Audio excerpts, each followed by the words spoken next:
You guys both went from playing hockey as kids to playing Valorant. What do you love about hockey? When you're going fast on the ice, it feels like you're free. You know, you got the wind blowing in your hair, and you're not thinking about anything else.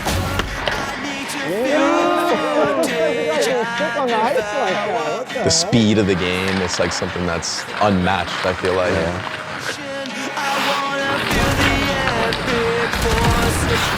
The thrill of being like that perfect teammate. There's no greater feeling than being able to set up one of my guys on the ice and see him score a beautiful goal.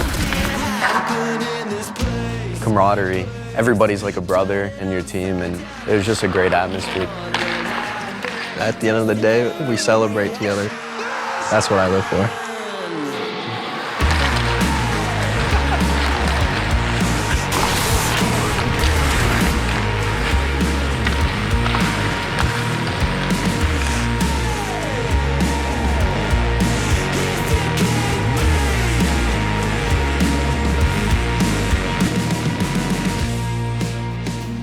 As someone that played hockey my whole life, I completely agree with everything you guys were saying. I mean, just the speed of the game and the fact that, you know, you can also get some trash talk in there. I think that's what I liked about it the most, was that competitiveness. JonahP, how did you get into hockey? Well, for me, pretty self-explanatory. I was born in Canada, grew up in Montreal, Quebec.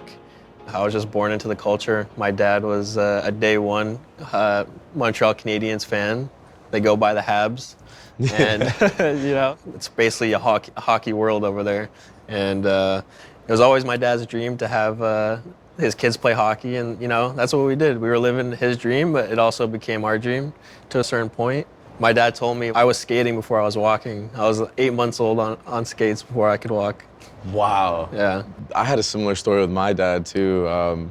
Yeah, he got me on that ice really early on, but that's a very special thing. And what about the Canadiens? Was it just like, you know, like, who did you like the most on that team? Like, so when I was growing up, it was like Saku Koivu, Kovalev era, Carey Price, beginning of Carey Price's career. Basically, it just all comes from my dad. You know, he was always a big Ken Dryden fan when he was growing up for the Montreal Canadiens, and you know, I just always hung out with my dad, and you know, Montreal became my team, and it was just always super fun as like a competitive fan, basically, for that team, and just being a diehard and always cheering for them.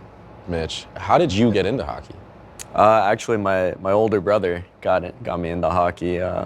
Probably when I was like 8 years old, I think. I was doing all sports, and then he picked up roller hockey. We played street hockey with our friends in the neighborhood, and then he went to ice hockey, and that's kind of how I got introduced into it, going to like public skates and, you know, just like trying it out, and like the mini mites and the mites, you know, division. Yeah, it was a lot of fun. I mean, growing up and always like playing and being around hockey. And did you play in like high school too? Like varsity and I also played in high school all 4 years, and I mean, leading up to it too, yeah. Who was like your favorite hockey player? Sidney Crosby, hands down. He's my favorite. Yeah. Man, those Canadians, man. Yeah. The fandom in Canada for hockey is something ungodly, right? So it's like... Yeah, they throw riots in Canada when they lose. Win or lose, it doesn't matter. There's no winning. That's it.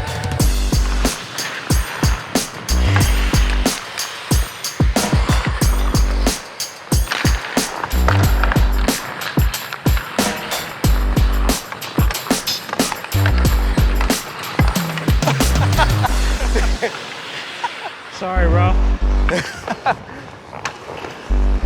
Making me skate hard. You look great on the ice too, man. For not playing in quite a bit of time. It's been a while. My ankles are killing me right now. I'm pretending like I'm fine, but I'm actually not. You know, you can go really fast in Valorant, and you can go fast in hockey, but you know, if you don't know what you're doing, you can look really dumb. So. Let's go! You know, in hockey, you might wipe out and face plant to the boards. In Valorant, you might dash into a tripwire, you know? You gotta know what you're doing. I took a lot of things that I learned from hockey, and I feel like they kind of relate to Valorant. Especially me, like I was like this whole jet entry. You were specifically talking about like hitting tripwires. Like I feel that, like I embrace that. The most notable thing was when we were you know, we're out there and you're like, yeah, it's my turn now. You're supposed to take the shot and you're passing it anyway. Like comparing Valorant, it's like, that's kind of what I'm known for, is like, I'm known for being the one to put my teammate in the spotlight, and seeing my teammates happy makes me happy. And so, never going for more, never trying to get an ace. I saw Mitch coming up behind me, I'm like, you know, let's give him that moment. I'll lift from the side and, you know, I got my assist. That's all I care about. Here we are. We've seen a fight to be taken here with a Fowler forward, but that is a good stun against that connection. that's like underrated as hell, you know. I think this is why I personally have been a huge fan of your gameplay. And I feel like you're just that guy for G2, man. Like, people don't understand how much work you actually put in for that team. It's tough. And I know you can see it because I'll try to point it out in VODs and stuff like that. That's why you're one of my favorite casters. Yeah. But Mitch, you're actually the IGL of C9. I'm kind of in the same boat as him. Like, I'm always trying to set up my team with flashes or stuns or, you know, whatever I could do. I basically play for the team and try to play for the win, you know, over stats. But if it does come up into the spotlight, like, I will take the shot, you know. You play great in playoffs. Yeah, you were making most of the shots. We have a thing on our team, like, we call him the star player, not as like shit talk, but like my whole team agrees the hardest one to kill or like to play against on C9 because of his play style and his situational awareness. Obviously his teammates are really good, but he's like very difficult to play against. He knows he's towards the left now. Half is there. Goes to the shot. Mitch gets another one. Mitch keeps Cloud9 alive. For me, what I see in like hockey and Valorant, you kind of have to read the game in the sense that, like, you have to be where the puck is gonna be. It's kind of like the same thing as being an IGL. Like, you have to read what's gonna happen what you think is gonna happen in the future. You can't always be, you know, chasing what the other team is doing in the past. You have to look forward. And now just waiting for Derek to hit the swing. He's gotten it to half. He waits it out. Mitch should have the defuse. It's beautiful again. For my team, a big thing is defining the metas of the game and trying to create our own path. You know, predict where the puck is going to go and not following it. Because like Mitch said, you're just always going to be behind. This year, I definitely stepped it up, and my team just stepped it up, and we're the ones dictating where it's going to go. Yeah, I feel like G2 in general like innovated a lot this year, especially with the new meta, and it's kind of like relatable to, like, you know, doing new breakouts out of your zone and like just catching people off guard with these routes, you know. Doing like 2-2-1s in hockey, or like, you know, literally like 1-3-1. Yeah, you know what's so funny though is because all that terminology is like the same in Valorant, like legit. Yeah, it is. It's the same thing. Trap defense is a thing. Funneling the offense to the outside corners or whatever it may be, and then you have like a setup to where you're gonna either steal a puck or, you know, get them away from the puck, and your teammates can come in and swoop it up, and now you're on the offensive. Very similar, like 1-3-1. You can do that in hockey. You know, 1 forward, 3 center, 1 defense, and basically it's just like a reactive play. And you know, it's very similar in Valorant. For example, Haven. It's very common to play 1-3-1, and let's say the attacking team is going C. All of a sudden, you have 4 people there, and you feel like you're the ones attacking. 30 seconds left. Nice, boys!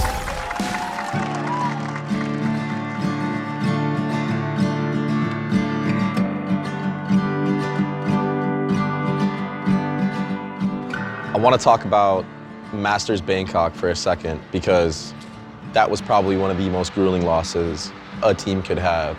You guys had that one in the bag, and it just slipped away. Yeah, there was a lot of threads and tweets of saying that both teams won that day, and it was the greatest Valorant match of all time. Honestly, there's like a face cam like clip moment of me like the second we lost. The one champion on this stage asked to do it all. No hope in hell. It's very hard to remember because I actually think I was in shock. Yeah. And I remember just face palming and like sitting there, and the last thing I heard was Jogmo say fuck, and I remember just like the crowd was cheering.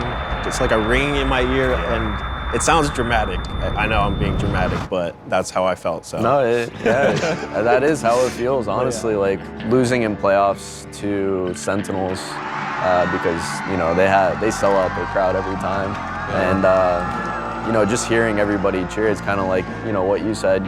You're sitting there face palming and like you just hear ringing because everybody's going crazy, and then you go shake hands, and then you're sitting there packing up in the background while they're doing an interview. It just sucked. It's kind of depressing. It's a feeling that you won't understand unless you experience it. It's like, kind of like when people have like a near-death experience and like their life flashes before their eyes, but instead of their life, it's like that entire last map that you played or the entire series that you played. You kind of like go through like every moment. You think about it for days. Yeah, every moment that you knew you probably could have played it better, or like you just missed that one shot and it could have been the difference. Just like wishing you can go back to those moments you're talking about. Like, I wish I didn't push this smoke. I wish I held this angle for 1 second longer. Just like those moments can cost everything. It's tough. But the main thing you get out of that is, the determination and the motivation to want to run that back. That's why we compete. That's why we do what we do, right? And it's sick that you get that second chance now at Masters Toronto. Very grateful for that. That's something like Valen said in one of his interviews, like, what's gonna help us push through this loss that we should have won is accepting it and moving on and knowing that we'll be back, and Masters Toronto is our second chance. You're the sole Canadian representative. You imagine that the fans in Toronto are probably gonna be supporting, you specifically, like to the end. I don't have expectations. Like, I'm not expecting to go to Toronto and be like, and walk out to all these fans cheering just because I'm born Canadian, but maybe it'll happen, maybe not, but I hope it does. I cannot wait to experience that. It's been my dream to play in front of just home fans, basically, ever since I've been a hockey fan. I'm gonna make sure everybody knows that I'm the only Canadian here, and they're gonna see it in and out of the server. You have to ace now, right? Like, you have to have the crowd go crazy. I haven't aced in a while, so I think I'm due for it. Yeah. It's that sense of pride, right, that everybody in hockey has. I feel like, in hockey, the Olympics is such a huge thing, right? Representing, your country. Yeah. Do you feel like an extra weight because of that, or is this just gonna be? If there is extra pressure, it'll probably come from my family because my family is gonna be there, and I want to provide and show them everything that I've dreamed. When I was younger, they didn't understand why I'm playing Counter-Strike or Valorant till 3 a.m. every single night and sleeping in school. And so this is what I built, and now I get the opportunity to prove it to them and show them why I chose this life. And who knows when another big Masters or Champions event will ever be in Canada. So this could be the only one. We can be back here in 4 or 5 years, you never know. So it really is feels like the Olympics for me. You're repping all of NA, like there's only a couple teams going. You gotta do it for us. Yeah, because Sen won't. Yeah.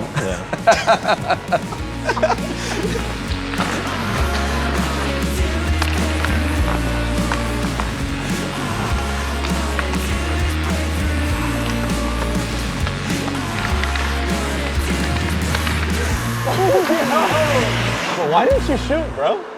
I got the most assists in VCT, brother. Okay.